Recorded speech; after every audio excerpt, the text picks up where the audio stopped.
Everybody's carrying a bottle and sipping continuously because the marketing machines have done this to them. Excessive consumption of water, especially if it's done in small sips, will lead to swelling of the brain. At the same time, when you need water, if you don't drink, it'll cause damage to the system. It is not just about drinking liquid water, you must eat high water content foods.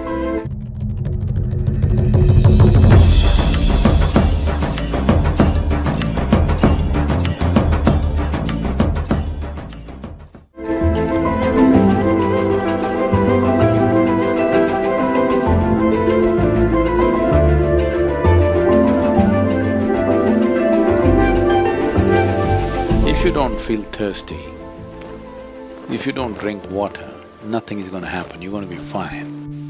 It's only in America, in cold climate, everybody's carrying a bottle and sipping continuously because the marketing machines have done this to them that they must drink lots of water. Excessive consumption of water, especially if it's done in small sips. Body absorbs, when it absorbs the sodium levels, which are very delicately balanced, will drop. The rest of the body also is affected but may not be so noticeable, but in the brain, sodium levels dropping will lead to swelling of the brain. This does not mean your brain is growing. It means… swelling means it's a kind of sickness, okay? Not expansion of the brain, it's swelling up because of lack of sodium content. So because there's not enough sodium, more water goes into the brain, trying to supply the required sodium to keep the balance. So more water in your brain means you will slosh.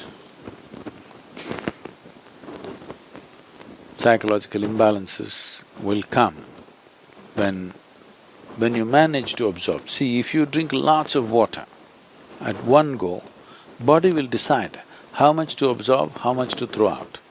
But if you keep sipping through the day, body kind of gets deceived and tends to absorb more water than it should.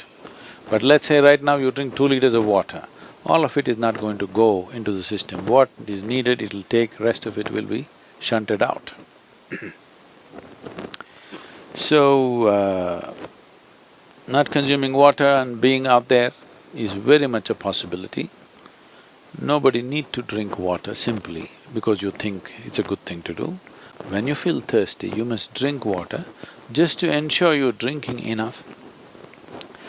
Drink 10% more than what you actually need, a couple of cups more, just to ensure that you don't drink less. If you're not the kind who is carrying a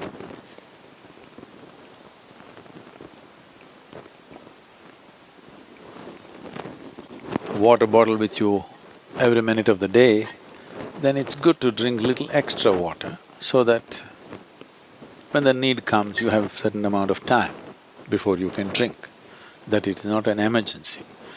At the same time, when you need water, when you're thirsty, if you don't drink, it'll cause damage to the system. I would say, this may be very controversial, the medical fraternity will for sure protest on this, but they will come to it after maybe 20 years or 30 years. I would say if everybody consumes good water in sufficient quantity, 50% of the heart attacks in the world would come down. The damage to the heart is immense when the water that is needed is not there in the system.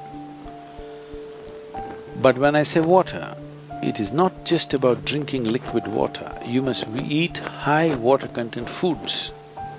If you eat a fruit, it's nearly 90% water. Vegetables and other things are over 70% water. Minimum 70% water content must be there in the food that you eat. So, very low water content food you eat and it goes and gets stuck in your… like concrete, it sits in your stomach. Now you drink water, that's not going to help. You must eat high water content foods. When you consume food, at least it must be level with the percentage of water content in your own body. So any food that you eat should be at least 70% water content. So this is why vegetables, fruits must be part of your diet so that it is there.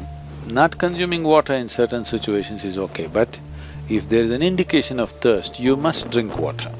It's very necessary that you must drink water when there's an indication of thirst, because body has its own way. When it indicates you need water, you must give it water within 20 minutes or at least at the most half an hour. You must drink substantial quantity of water. If you drink enough water, then body will choose how much to take, how much to reject.